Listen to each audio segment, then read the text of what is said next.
Okay, just a few thoughts about the land of plenty. So we have Australia being a kind of huge island, yeah, almost a continent. Some people say that makes part of the Pacific, and close to it is New Zealand, who also is kind of chunky island. And it's very interesting that Australia is or seems in conflict of what I see with its geography and culture. And this is something that, let's say, human geographers like David Harvey's have developed theories for pinpoint these situations. So Australia has a British heritage that settled after the colonization. Also has a background of the indigenous people who were here since something like 6,000 years ago. So we can see that the, let's say, the people itself were part of the land because they simply developed their culture around it. And it happens in every single situation. Let's say in the countries of the north, especially those countries that will have strong winters, uh, you will have a culture of competition because during winter you have to keep yourself warm. You have to uh, accumulate supplies to survive temperatures that will be sometimes minus 40 degrees for weeks, months. Okay? So when there is not winter, people will try to plant and harvest as much as possible, trade, etc., and will accumulate to survive the winter. This led to the use of natural resources till the point that exploitation becomes not sustainable. And for this reason, then you will have one of the excuses of war, an invasion, exploitation, and taxing another, let's say, peoples. And then you will have certain economies that will be centralized, like perhaps the when the colonization of Africa started, the Portuguese will have certain way in which they will build ships. Um, in UK as well, they will, let's say, import the wood. I think it was coming from Germany, so you will have people that will supply the wood. Then you will have the people who will labor over the wood and transport that in ships. The ships will be sent to conquer, trade, or gather more resources. So I'm just adjusting the camera because it seems to be, yeah, having a reflection there. This develops a culture in which eventually trade and the exploitation, conquering becomes the means for survival for those places that are experience a lot of competition. So there it comes a time of peace in the north because resources are coming from other places. They are not killing each other as often. And as well as you could see, let's say one of the countries that was kind of oppressed First World War, Second World War was in Germany, and yeah, the build up of nationalism, resources, etc., became like a kind of sentiment against the other countries that will have more riches. And we have Australia that has a kind of culture that has not adapted yet to what is to be the land of plenty. And why is that? Let's say most of the population lives nearby the the beaches, yeah? And Australia, as a part of tropical country and as a country that lives, let's say, around the beaches and also has a low population and can produce a lot of food and other goods. Also have, let's say, sometimes they call it the crisis of mental illnesses, anxiety. Right now there is the rise of the extreme right, and the extreme right comes precisely from that view of superiority when you are in a state of competition. But Australia is not in a state of competition for resources, yeah, because Australia has enough resources, let's say, to have food, live during the winter and summer, because precisely those extremes are not in the climate extremes are not that harsh as it will be in the north in Europe. And then we have some countries in Europe, uh, because of capitalism, not being able to consume as much resources as they could, so they boost consumption in ways that are inefficient in order to grow the economy, because if you don't grow the economy in capitalism, then you won't be able to have a strong currency. Then capitalism itself becomes, or the idea of growing out the GDP, because yeah, I will argue that capitalism is part of the blockchain. The blockchain is developed as another kind of economy that is more efficient, and under that economy you could have more order, knowing what is available, what is not available, and what you can consume. Then, since the currency is fixed, you don't need to grow and release more currency. So, and this will work especially in places that communication of goods becomes difficult. Then, depending on the data of the production of goods, or the need of the goods, or the consumption, then you know which goods you could produce, as everything is in the blockchain. So it's not necessarily a conflict with capitalism, it's a conflict with the growth, yeah, the infinite growth. Then if you have, let's say, everything running so good, and you are a country that are too productive and you don't have enough consumption, then one way in which you could make people to consume is to, let's say, access health services, creating jobs that doesn't do much.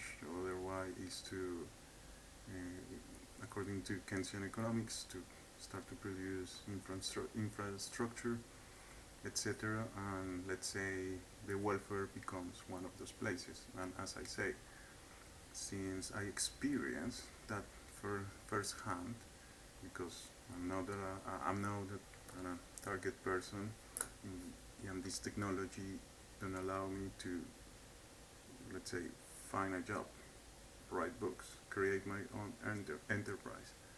Then in other countries, this will be expressed as well as in Australia, as I'm limited to be a consumer.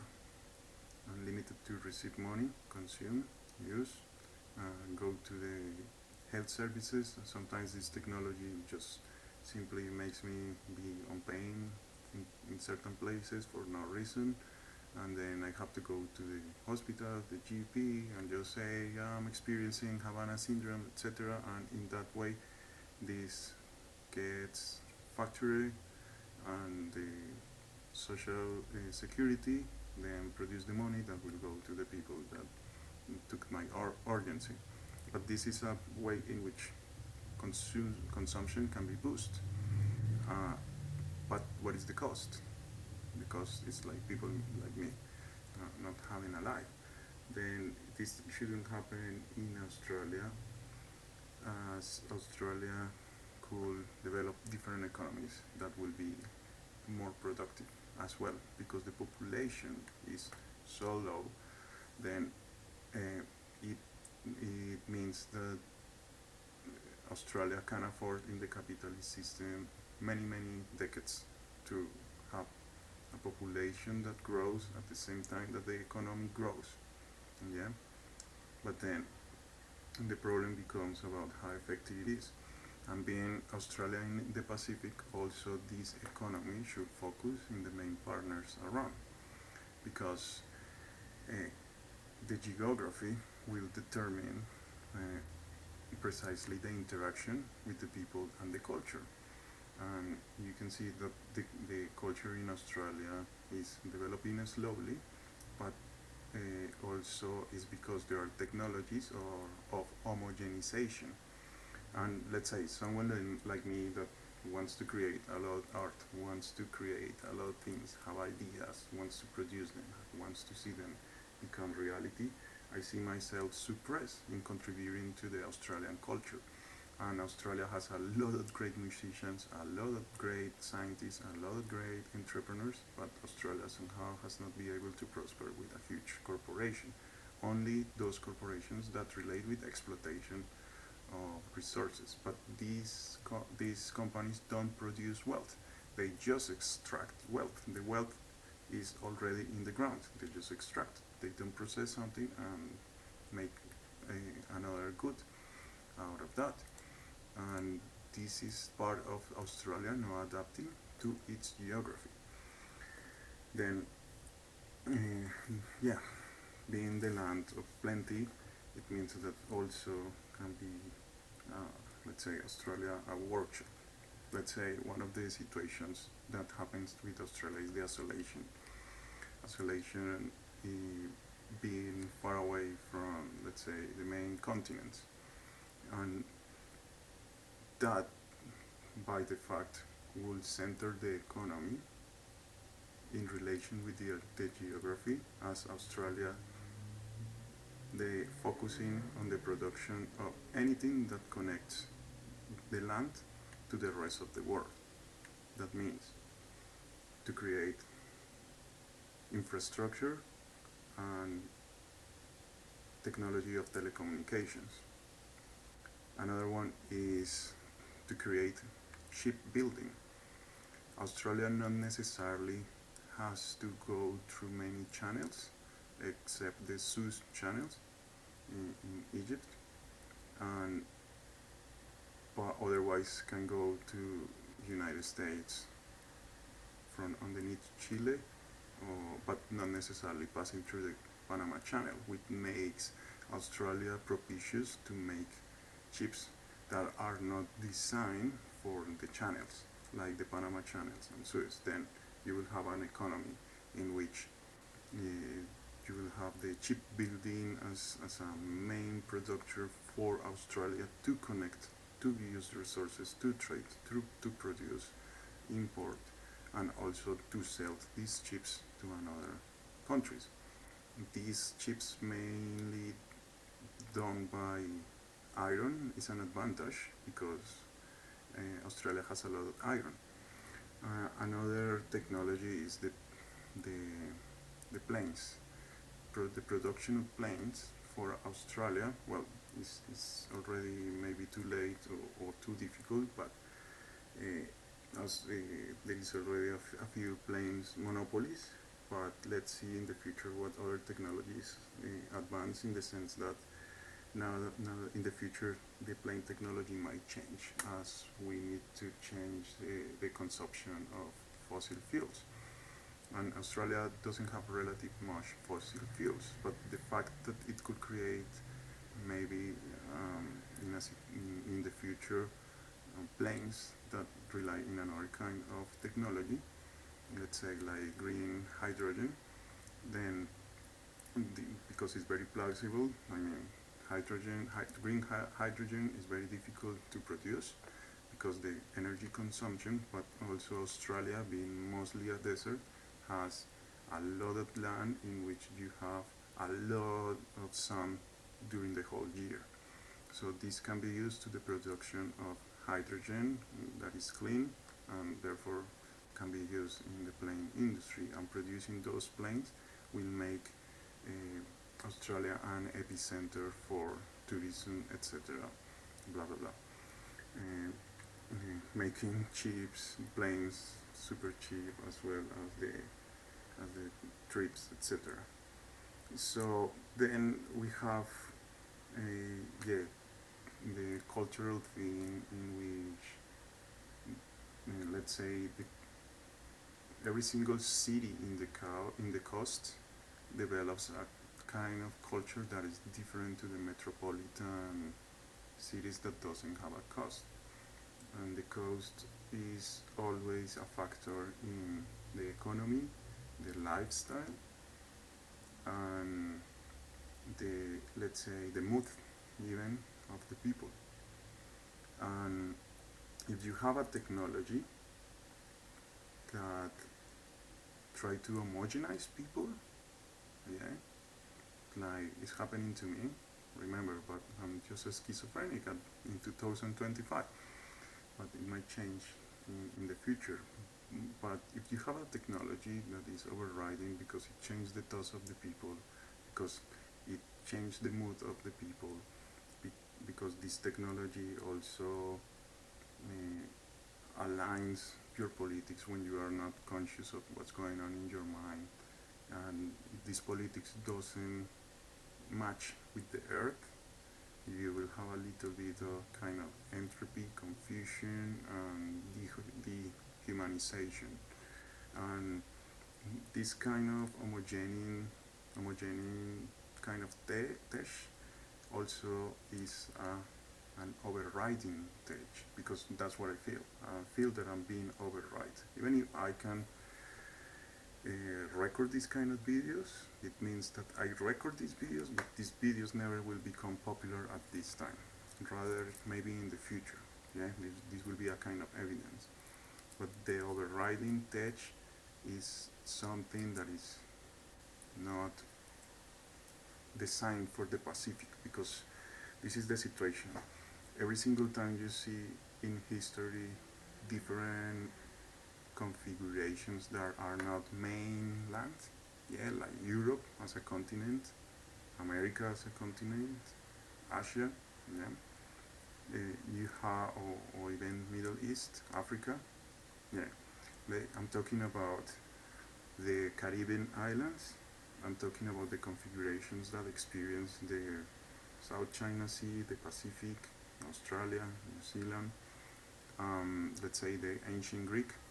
What happened in these kind of configurations? It's difficult to have an organization or a centralized, let's say, kind of authority that will help for trade, security, uh, collaboration, or anything else, because precisely these are bodies of earth surrounded by water. So in this sense, to cross a border is different. You have to go through a boat or using a plane. And most of the people lives on the coast in every single of these islands. So some jurisdiction will have more islands than other ones. Let's say Japan will have a lot of islands, and Australia will rely more of its population living in the mainland. And this creates a situation as happened in the ancient Greek.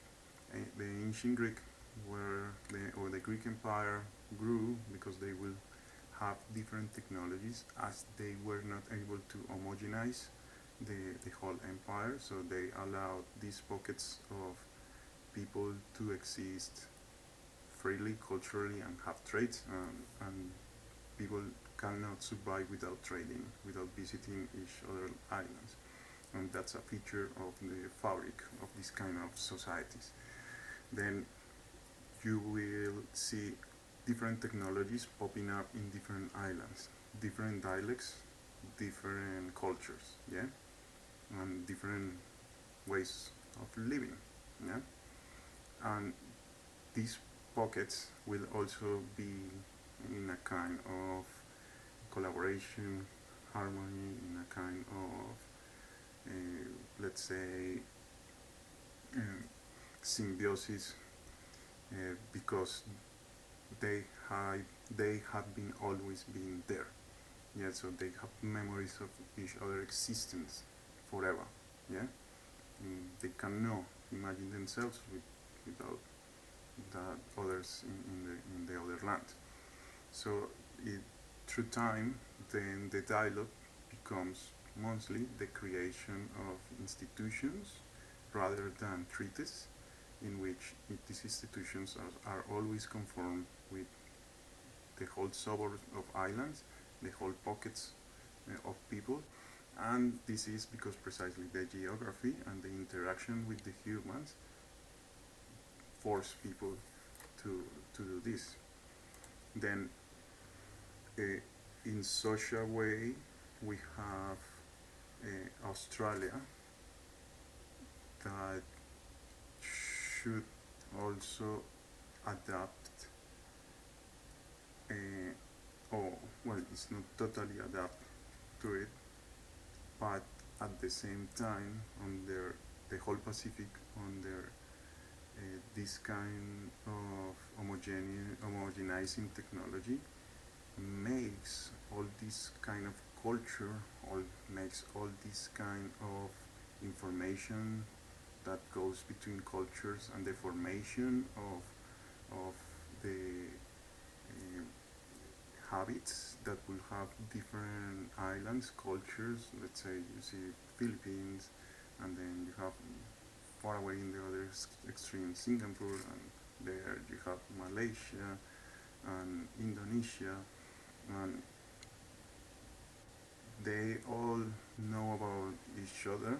They all have a kind of interaction, but having, let's say, all the same overriding principles that then, I mean, not necessarily all of them, but having all of them of being, let's say, under a kind of technology that overrides their dialogue with the land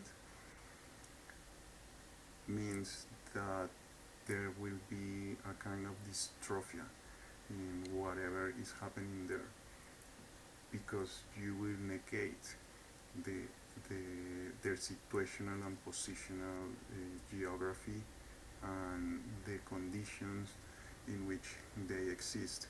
So the environment is deterministic in how people live. Yeah. So the landscape create the culture. Yeah. Let's say the Arabs wouldn't be using their robes and their and what they carry in the head if they were in the desert. Okay. So we have that the Indians wouldn't be naked if they were in a place. Well, the Indians in South America wouldn't be naked if they weren't in a place that is warm the whole year. Yeah. So, and when you have something that affects your mind, then also these cultural ideas and homogenization and the interaction with the matter start to change. Uh, and especially, let's say, in Australia, that is developing a culture that is has or well, just recently the extreme right, that is a culture that comes from another situational geography, and that's a totally contradiction with the land of plenty, as is not in competition.